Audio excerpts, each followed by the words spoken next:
Lockdown ख़त्म होने के बाद तो शायद आप हो सकता है अपने सपनों की कार, बाइक या स्कूटी लेने वाले हो।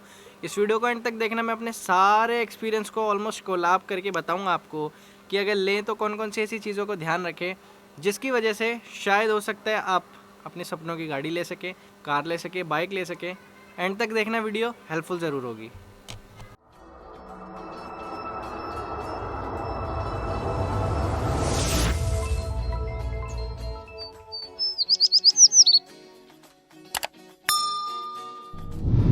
Welcome back to the channel. सबको रमज़ान मुबारक। घर के अंदर उम्मीद है चाहे किसी ने पूजा ऐसे करी हो या ऐसे करी हो, ऊपर वाला सुनेगा ज़रूर। तो हम ज़रूर इस बीमारी से लड़ेंगे, एक दिन जीत भी पा लेंगे। ये रही बाय द वे मेरी प्यारी सी जानमाज टोपी को मैं रख देता हूँ। दाढ़ी, सर के बाल सब बड़े हो गए। दाढ़ी तो मैं काट लूंगा लेकिन अभी काट नहीं सकता। रोजा मैंने रखा है और पूरे रखेंगे। लास्ट वीडियो में दोस्तों कुछ मेरे भाइयों ने ये भी मुझसे बोला था कि भाई जो स्टीरियो है क्या बेचने लग गए हो, बिजनेस कर रहे हो? ऐसा कुछ नहीं है, मेरे पास सामान आता है, दिलवा सकता हूँ। दैट्स द रीजन मैंने कहा था कि अगर कोई लेना चाहता है तो मैं अवेल करवा दूंगा, लेकिन अभी कुछ नहीं। लॉकडाउन के बाद एक चीज और है, मैंने लास्ट वीडियो में बताया था ये जो हमारा पायनियर है, दरअसल हमारा डबल डिन का स्टीरियो जो मैंने वैगनर में लगा दिया। पूछना चाहता हूँ ये जो मेरे पास दरअसल वैगनर का पुराना पायनियर का सिंगल डिन पड़ा हुआ है, काफी हैवी है बाय द वे। इसमें पीछे बहुत सिंपल वायरिंग है इसकी। ये मेरे पास पड़ा हुआ है, इसका हमें क्या करना चाहिए? शायद गिव अवे करेंगे, अभी नहीं लेकिन लॉकडाउन के बाद फॉर श्योर इसको हम कहीं ना कहीं कुछ ना कुछ तो इसको देंगे किसी जरूरतमंद को बहुत ही जल्द। ये मेरे पास ये पड़ा हुआ है, जरूरत के काम के लिए तो इंसान निकलेगा ही बाहर। मैं एक बार ही गया था और अपना जितना भी सामान था ना मैं ले आया था। बताता हूँ मैं क्या आया था आज। देखो, भरोसा तो किसी चीज़ का नहीं किया जा सकता, लेकिन अमेजोन, फ्लिपकार्ट वगैरह सब एसेंशियल सर्विसेज दे रही है तो अच्छी बात है। एक पार्सल आया था और इस पार्सल को मैंने ऐसे नहीं रिसीव किया था। मैंने गेट खोला, मैंने बोला उस बंदे को भाई यहाँ रख दे। यहाँ रखने के बाद मैंने ये रहा मेरे पास हैंड रब या हैंड सैनिटाइज़र, कुछ भी कह लो, पानी वाला, लिक्विड वाला। ये मैंने पूरा इसके ऊपर स्प्रे करा था कुछ ऐसे करके। इस हैंड रब से बहुत दम घुटता है। फिर मैंने इसे पूरे पे रब करा, हाथ धोए और अब इसे यहाँ रखा है। वैसे तो इसके अंदर सारा ज़रूरत का सामान है तो इसको देखना भी ज़रूरी है।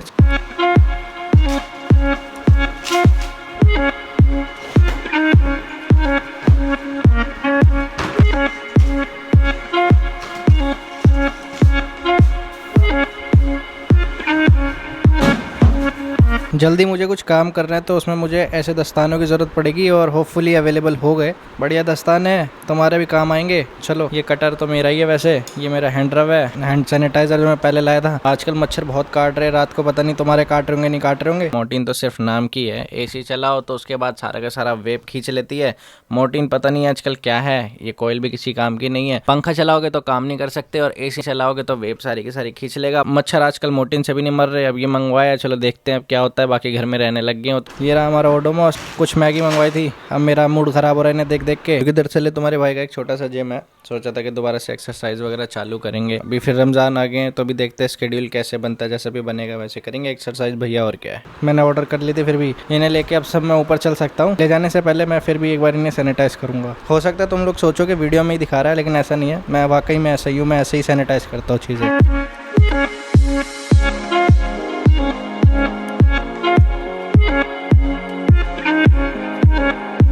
ये हमारी मम्मी का सेपरेट सैनिटाइज़र है। ये रहा मेरे वाला सामान। बाकी सारा ठिकाने लगा दिया मैंने।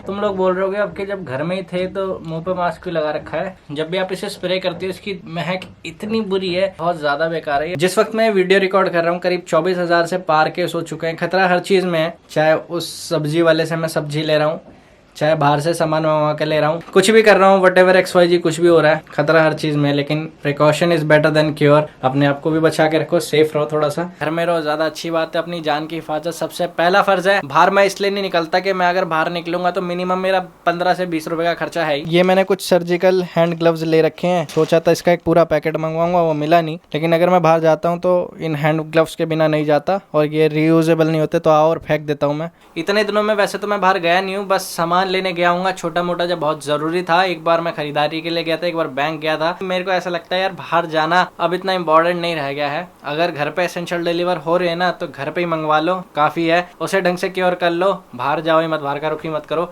आज जो हमने ये मंगवाया है इसका लिंक मैं डिस्क्रिप्शन में दे दूंगा, बाय जरूर कर लेना। फ्यूचर की आने वाली वीडियो में आपके लिए हेल्पफुल जरूर होगा। एक कटर जरूर रख लेना। एक बहुत इंटरेस्टिंग वीडियो मैं बना रहा हूँ, वो जल्दी रिलीज करूंगा। बहुत इंपॉर्टेंट एक्सपीरियंस था, वो मैं शेयर कर रहा हूँ। इसके बाद तुम ये वीडियो देख लो, आज की नहीं पहले की है।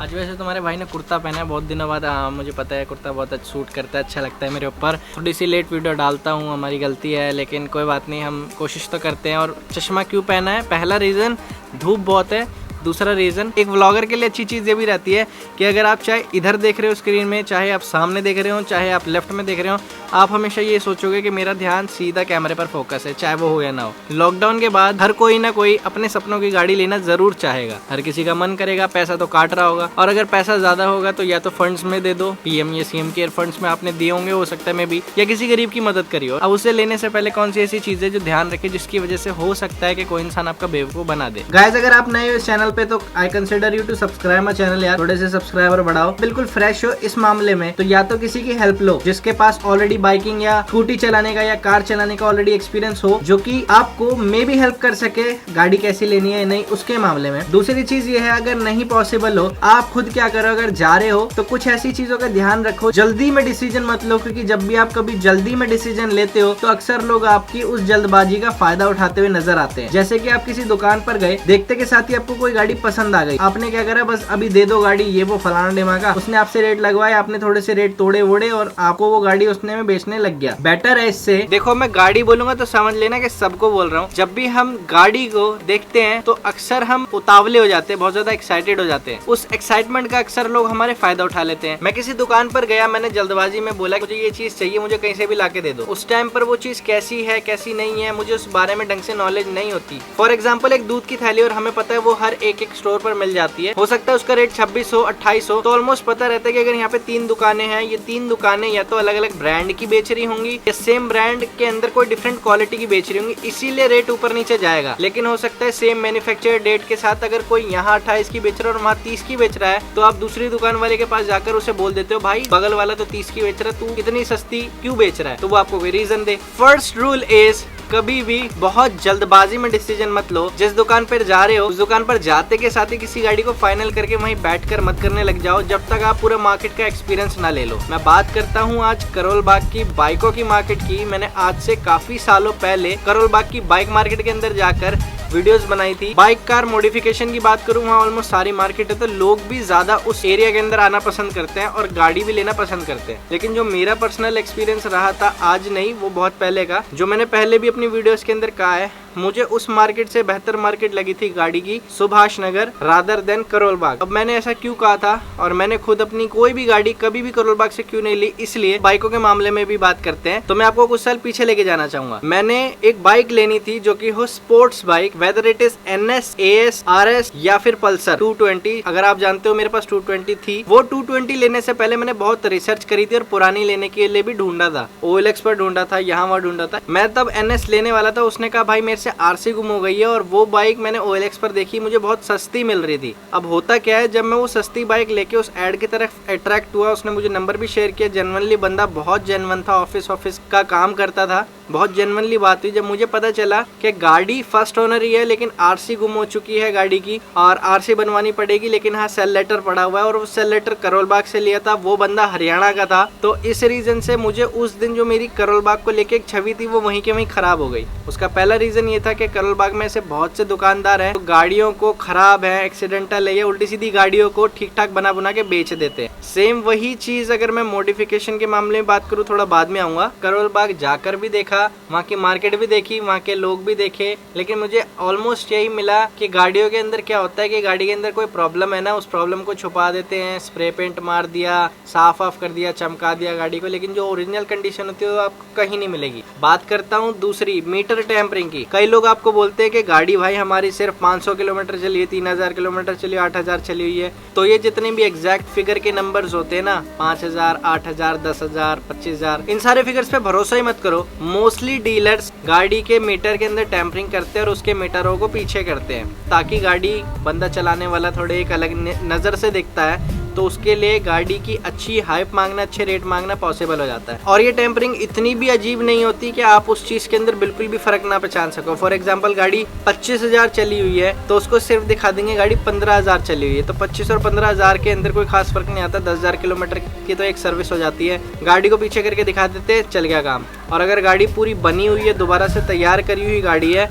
तो उसके अंदर आपको बता देंगे कि भाई ठीक है, इस गाड़ी के अंदर 25, 30 या 35,000 जो भी है वो चली हुई है, आप लेना चाहते हो तो ले लो, ये प्राइस है। एंड में आपको चमका चमका के गाड़ी, जहाँ जंग वगैरह लग रहा हो, जो चीज जुगाड़बाजी से ठीक होती हो वो कर के दे देंगे। तब से मेरा कहीं ना कहीं इंटरेस्ट हट गया था कि मैं यार पुरानी गाड़ी के अंदर इन्वेस्ट करूँ या ना करूँ, मेरे लिए बड़ा मुश्किल था। फिर मैंने क्या सोचा था, मैंने पैसे जोड़े और मैंने ये डिसाइड किया था यार एक नई बाइक ही ली जाए। मैंने पैसे जोड़ लिए थे। एंड में मुझे सुभाष नगर जैसी अच्छी मार्केट, अच्छे लोग मिले और मैंने वहां से बाइक देखी, चलाई। और पहली बार में जब मैंने ऑलरेडी बहुत सारी बाइक में देखकर पक चुका था, लेकिन जब मैंने वो बाइकें चलाई जो मेरे पास पहले थी पास में, मुझे बहुत मजा आ गया जेन्युइनली। यार ये वो बाइकें हैं जो एग्जैक्टली मुझे लगता है कि मेरे बजट के अकॉर्डिंग बेस्ट फिट है। सबसे ज्यादा मायने यही चीजें देती है कि जो गाड़ी आप ले रहे हो वो आपके बजट के अंदर बैठ रही है या नहीं बैठ रही है। फॉर एग्जाम्पल आपका 30,000 रुपए का बजट है, तो 30,000 रुपए के बजट में आपको प्लेटिना भी मिलेगी, 30,000 के बजट में आपको अपाचे या फिर कोई और दूसरी गाड़ी भी मिलेगी। वहीं से हम कार की भी बात करूंगा,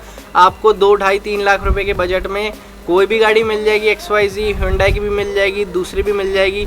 उसी सेम बजट में कोई सस्ती गाड़ी भी मिलेगी, लेकिन उसकी ऑब्वियसली कंडीशन ठीक होगी, टायर ठीक होंगे, हो सकता है किसी तरीके की अबनॉर्मल साउंड ना हो, किसी तरीके की कोई ऑयल लीकेज, कोई सस्पेंशन की आवाज या कोई और खर्चा ना हो, या फिर आपको दिख जाए कोई इलेक्ट्रॉनिक फॉल्ट ना हो गाड़ी के अंदर। ये सारी चीजें आपको मायने देती है जब आप गाड़ी लेते हो। और एक छोटी सी चीज मान लो कि अगर कोई गाड़ी आपको 50,000 की मिल रही है जिसमें एक भी खर्चा नहीं है, और दूसरी तरफ कोई गाड़ी 30,000 की मिल रही है जिसके अंदर 20,000 का खर्चा है, कौन सी गाड़ी लेना ज्यादा बेहतर रहेगा? वही ना ऑब्वियसली जो गाड़ी पहले से ठीक है या ठीक ठाक चल रही है। कार की बात करता हूँ तो कोई गाड़ी अगर ऑलरेडी डेंटेड पेंटेड है, ये आपकी चॉइस होती है कि आप इस बजट के अंदर डेंटेड पेंटेड गाड़ी इट्स ओके, चलते हैं माइनर स्क्रैचेस। लेकिन अगर बहुत ही ज्यादा डेंट है, ठुका पड़ा है, कोई हिस्सा टूटा पड़ा है, ऐसे मामले में आपको हमेशा जरूरत होती है फोकस करने की ऐसे पॉइंट्स पर कि जितना मेरा बजट है इस हिसाब के अंदर मुझे क्या एक अच्छी गाड़ी मिल पाएगी, और अगर नहीं तो थोड़ी से और पैसे जोड़ो। मैंने इतने लंबे एक्सपीरियंस के अंदर अपने एक चीज जरूर जानी है कि अगर आप सब्र कर सकते हैं, अगर आप इंतजार कर सकते हैं, तो मैं हमेशा ये कहूंगा पैसे जोड़ो और हमेशा एक नई की तरफ जाओ, एक नई लाइफ स्टार्ट करो उस व्हीकल के साथ। जो लोग हार्ड एंड मनी से अपनी गाड़ियां लेते हैं वो कुछ टाइम बाद हो सकता है वो गलत गाड़ी चूज करने के बाद उसे बेच भी दे। ये सब आपके बजट पे डिपेंड करता है कि आपने गाड़ी कैसी ली, लेकिन साथ साथ आपकी थोड़ी चालाकी भी होनी चाहिए गाड़ी लेने के मामले में। एक बहुत सिंपल सा फंडा है, आपका डिसीजन ही डिसाइड करता है कि आपके आगे आने वाली लाइफ कैसी होगी। बेसब्र होकर हबड़ा दबड़ी में गाड़ी खरीदेंगे, ना तो कभी मार्केट एक्सपीरियंस ले पाएंगे और ना ही कभी तसल्ली से अपने सपनों की रानी ढूंढ पाएंगे। देखो भाई, सपनों की रानी ढूंढना इतना आसान नहीं है। सपनों की रानी के लिए चप्पल घिसानी पड़ती है बहुत ज्यादा। आने वाली गाड़ी हमेशा आपका एक रिलेशनशिप पार्टनर जैसा होती है, जो आपको हमेशा अपनी पसंद के, बजट के, अपनी हैसियत के हिसाब से डिसाइड करनी पड़ती है। मतलब सपना हर किसी का करता है कि मेरे पास भी एक प्यारी सी अच्छी सी बाइक हो या अच्छी सी कार हो, मैं उसमें घूमूं। ले सकते हो, सब्र कर सकते हो तो हमेशा नए की तरफ ही जाना। फिर भी बहुत से लोग हो सकते हैं जिनका बजट या जेब इतनी गवाही ना देता हो कि वो नई ले सकते हो, तो ऐसे टाइम पे हमेशा हमेशा डबल ट्रिपल क्रॉस चेक करके, सब्र करके, मार्केट प्राइस को देखकर वाकई में उस गाड़ी की वैल्यू OLX पर भी चेक करो। Cars24 हो, कोई दूसरी ऐप हो, वैसे OLX से तो बच के रहा करो। अगर आपको पहचानना हो कि OLX पे डीलर कौन सा है, नीचे ही जाओ, प्रोफाइल में दिख जाता है। अगर वो इंसान के पास बहुत सारी गाड़ियां अवेलेबल है, बंदा डीलर ही है। तो सीधी सी एक बात है, डीलरों को मोस्टली अवॉइड करो क्योंकि वो ज्यादातर गाड़ियों की कमियां छुपा देते हैं। मैक्सिमम कोशिश करो ज्यादा से ज्यादा गाड़ी ऑनर से ही लेने की। लेकिन हाँ, अगर आप फिर भी नहीं कर पाते इतना, तो किसी ऐसे इंसान को पकड़ो जो आपके एटलीस्ट इसके अंदर हेल्प कर सके। आपका पार्टनर आपको समझे, आप अपने पार्टनर को समझो। मैं सिर्फ तुम्हारे खर्चे ही उठाता रहूंगा, तुम्हें चलाऊंगा नहीं, तो उसका फायदा क्या है? जब आप कोई गाड़ी या बाइक लेने वाले हो तो उसे पहले ढंग से भी देखो, चला के तसल्ली से देखो, लेकिन रेव कर भी देखो। कहने का मेरा मतलब है ब्रेक भी देखो, सस्पेंशन को भी देखो, सही ढंग से पूरी रेस दे के देखो, थ्रॉटल देकर देखो। ये भी समझो कि बाइक क्या वाकई में किसी तरीके की कोई अबनॉर्मल साउंड तो नहीं कर रही है, कार किसी तरीके की कोई अबनॉर्मल साउंड तो नहीं कर रही है, चलते में कार इस तरीके से हिल तो नहीं रही है। अगर ज़्यादा हिल रही है या कुछ और प्रॉब्लम है, आवाज़ें आ रही है सस्पेंशन में से, मोस्ट प्रोबेबली आपका खर्चा होने वाला है उसे लेने के बावजूद। एक चीज़ आपको बहुत ज़्यादा सोच समझनी पड़ेगी कि सामने से अगर आप किसी भी इंसान से ले रहे हो, या तो वो सिर्फ फटी में बेच रहा हो, फटी में बेचने से मेरा मतलब ये है या तो वो किसी तरीके का अपग्रेड कर रहा हो या फिर उसके किसी तरीके की फाइनेंशियल इशू हो। अगर आप डायरेक्ट किसी बंदे से गाड़ी ले रहे हैं तो हो सकता है कि आपको बहुत सस्ते प्राइस में गाड़ी मिल जाए, या फिर बहुत ही ठीक ठाक प्राइसेस में गाड़ी मिल जाए, या फिर कोई गाड़ी ठीक हो और ठीक ठाक रेट पर आपको मिल रही हो, कम चली हुई हो, सामने से आपके पास सर्विस रिकॉर्ड वगैरह सारी चीज़ें हो, तो आप अंदाजा लगा सकते हो कि गाड़ी बहुत ज्यादा जेन्युइन है। बाकी गाड़ी की कंडीशन, चले हुए किलोमीटर और उसकी कंडीशन दोनों ही बता देती है। दूसरे केस में जब भी हम किसी डीलर से डील कर रहे हैं तो एक चीज बहुत क्लियर रहो अपने मन के अंदर, वो डीलर वो है जो तुम्हें काटने के लिए बैठा हुआ है। जितना ज़्यादा वो काट पाएगा उतना ज़्यादा उसका प्रॉफिट है, तुम चाहे कैसे भी ले लो। ऐसा बहुत बार होता है कि डीलर आपको कह देते हैं भाई आप फर्स्ट ओनर चला लो गाड़ी, कोई दिक्कत नहीं, हम ट्रांसफर करा देंगे ये वो। गाड़ी की वैल्यू बाद में चाहे आधी हो जाए, लेकिन रिस्क पे गाड़ी कभी भी मत चलाओ, क्योंकि एक्सीडेंट या चोरी हो गई ना तो गाड़ी आपकी नहीं है। इवन अगर किसी तरीके का कोई एक्सीडेंट हो गया या कोई और आपदा विपदा हो गई, ऐसे में ध्यान रखना चाहिए जब डीलर बोलते हैं कि गाड़ी आप चलाओ। जैसे कि मैंने अपना वो हरियाणा वाला केस उस बंदे का बताया कि उस बंदे ने आरसी खो दी और आज भी वो चला रहा है और वो मेरे को बेचने के लिए तैयार है, OLX पे ऐड डाल रहा है। उसके बावजूद वो बंदा खुल के कह रहा है कि हाँ भैया मैं जैसे तैसे पेपर है, मैं आरसी बनवा दूंगा आपकी। तो ये जो कागज़ या ये हिसाब किताब होता है बहुत बेकार और घटिया हिसाब किताब होता है किसी डीलर के ऊपर। तो कभी गलती से भी ट्रस्ट मत करना, क्योंकि डीलर हमेशा यही चाहता है कि आप आओ, गाड़ी लो और जल्दी से निकलो यहाँ से। मतलब उनको उनके प्रॉफिट से मतलब है, उनको इस चीज़ से मतलब नहीं है आपको गाड़ी अच्छी मिले, बुरी मिले, बेकार मिले। बस आपका बजट जैसा है वो आपको उस तरीके की, उस रेंज में ऊपर नीचे की गाड़ियाँ हमेशा दिखाने के लिए तैयार रहते हैं। लेकिन आप आगे जाकर क्या प्रॉब्लम्स फेस करेंगे उनसे उन्हें कोई मतलब नहीं है, चाहे कोई भी डीलर हो। अब आप सवाल करोगे कि जब इतनी प्रॉब्लम है तो डीलरों का प्रॉपर बहिष्कार क्यों नहीं करते? नहीं, अच्छी चीज़ें भी आती है उनके पास, सिर्फ देखने के नज़रिए का फ़र्क होता है। जितना गुड़ उतनी मिठास, हमेशा हर इंसान को सिर्फ उतनी ही हाइक मारनी चाहिए जितनी वो संभाल सके। जैसे तैसे रो पीट के गाड़ी तो आपने महंगी ले ली, लेकिन बाद में अगर आपसे उसे संभाली नहीं गई, कुछ छोटा मोटा खर्चा आ गया तो आप दुखी हो गए, तो बहुत परेशान हो जाओगे कल को जाकर। 6 गाड़ियाँ इकट्ठी मेंटेन करी है तो मुझसे पूछो कि हाँ भाई कितना बर्डन बढ़ जाता है सर के ऊपर गाड़ियों को मेंटेन करने का। लेकिन हमेशा किसी कबाड़े पे पैसे स्पेंड करोगे तो करते चले जाओगे, लेकिन अगर अपने सपने की गाड़ी मांगते हो तो वाकई में सब्र बहुत ज्यादा मायने देता है। और मेरे को भी बहुत सारे लोग हमेशा बोलते रहते हैं भाई जल्दी ले गाड़ी ले, गाड़ी ले, गाड़ी ले। और उस जल्दबाजी के चक्कर में हो सकता था कि अभी हम गाड़ी लिए बैठे, वो हो सकता था कि किसी लॉकडाउन में खड़ी होती और हम उसे चला भी नहीं पा रहे थे। लेकिन क्या फ़र्क पड़ता है, आपके पास पैसा है, यू कैन वाइजली स्पेंड। बहुत मुश्किल और मेहनत से कमाया हुआ पैसा होता है, मुझे बहुत भले तरीके से पता है, बिकॉज मैंने ये सिचुएशन फेस करी है। आपको दिखता है कोई पार्ट पोर्शन चेंज है, उसके बारे में पूरी जानकारी लो। जिस गाड़ी के अंदर जो सबसे ज़्यादा रेट तोड़ रहा है तो आप 10 मार्केट जाकर फिर लो और एंड में आना तभी लेना। जाकर टेस्ट राइड लो। मोस्ट प्रोबेबली जब लॉकडाउन खुल जाएंगे तब ये जो इकोनॉमी गिरी हुई है ऊपर जाएगी और ऑटोमोबाइल इंडस्ट्री भी ऊपर जाएगी दोबारा से। सही ढंग से जाकर सारी चीज़ों के एक्सपीरियंस लो, लेकिन ट्रस्ट मत करो कभी भी किसी भी डीलर के ऊपर। यही एक रीज़न है अभी तक हमने भी गाड़ी नहीं ली, क्योंकि जिस दिन उस रेट में वो ही गाड़ी हमें मिल जाएगी उसी सेम कलर की, हम ले लेंगे। मम्मी पापा दोस्त भाई यार ये वो सबकी सुनो, कोई दिक्कत नहीं है गाड़ी, लेकिन वो ही लो जिसके अंदर बैठकर आप महसूस करो ये है अपनी दिलरुबा, यही है वो जो हमें चाहिए थी। और लॉक करने के बाद उसे आप मुड़कर ज़रूर देखो। आप समझ सकते हो मैंने अपनी लाइफ के अंदर बहुत से डिसीजंस लिए हैं, छोड़े हैं, नई गाड़ी के सपने देखे हैं, तोड़े हैं, हमेशा कुछ ना कुछ नया ट्राई करने की कोशिश करी है, छोड़ा है, एक्सपीरियंस लिया है, शौक पूरे करे हैं, ख़त्म किया है। क्यों? क्योंकि राइडिंग मेरा कभी भी एक होल एंड सोल सपना नहीं रहा कि मुझे राइडिंग ही करते रहना है। इन्जॉय करिए मैंने जितने भी टाइम जिस भी किसी काम को किया है, लेकिन ड्राइविंग और राइडिंग ये दोनों ऐसी चीज़ें हैं जब तक आप अपने एक स्क्वाड से नहीं मिलते ना, मीन्स जब तक आप एक गैंग नहीं बनाते या फिर जब तक आप अपने फ्रेंड्सों के साथ नहीं रहते ना और बाइक राइडिंग या फिर ड्राइविंग के मज़े नहीं लेते ना, तब तक आपको ना एक कमी महसूस होती है। तब तक वो गाड़ी आपके लिए सिर्फ एक गाड़ी है, सिर्फ A पॉइंट से B पॉइंट तक जाने का ही एक नज़रिया और इसके अलावा कुछ नहीं।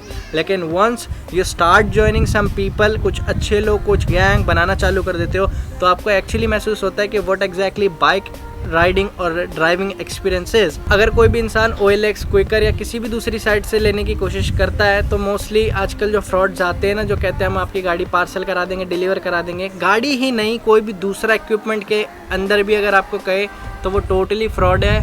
कोई गाड़ी कभी ट्रांसफ़र के ऊपर या किसी भी सामान को, आइटम को इस तरीके से मत लो कि हम आप पैसे ट्रांसफ़र कर दो, शिपिंग ले लेंगे, वापसी और मंगाते रहेंगे और आपको खोखला कर देंगे। डीलर को कभी भी अपनी नसें मत पकड़वाओ। जैसे कि गाड़ी ले ली, 10 दिन बाद परेशान हो गए और आ गए दूसरी गाड़ी लेने के लिए कि मुझे ये गाड़ी फल नहीं रही। बेटर है कि आप मत ही लो, अठन्नी भी मत दो। उससे बेहतर है कि आप या तो नहीं लो या तो बहुत अच्छे ढंग से एक्सप्लोर करने के बाद गाड़ी लो। अक्सर जितनी भी गाड़ियाँ मैंने बेची है वो हमेशा सस्ते या औने पौने दाम में ही बेची है। मुझे उस गाड़ी की वर्थ बहुत कम लगने लगती थी, और वही गाड़ी अगर मैं OLX या फिर किसी ऐसी सोशल वेबसाइट पर बेच देता तो हो सकता था मुझे उसके अच्छे दाम मिलते। लेकिन जिस चीज़ को बस मैं एक अवॉइड कर रहा था वो ये कि यार इसके चक्कर में मैं अपना टाइम ना ज़ाया करूँ। लेकिन डीलर बैठे ही इस काम के लिए होते हैं कि आपके इस डिसएडवांटेज का वो एडवांटेज उठा सके, उसी गाड़ी को, उसी कार को तैयार करके बना के आप में से आने वाले किसी इंसान को इतने की बेच दो शायद जितने की आप सिर्फ आधी देकर गए हो।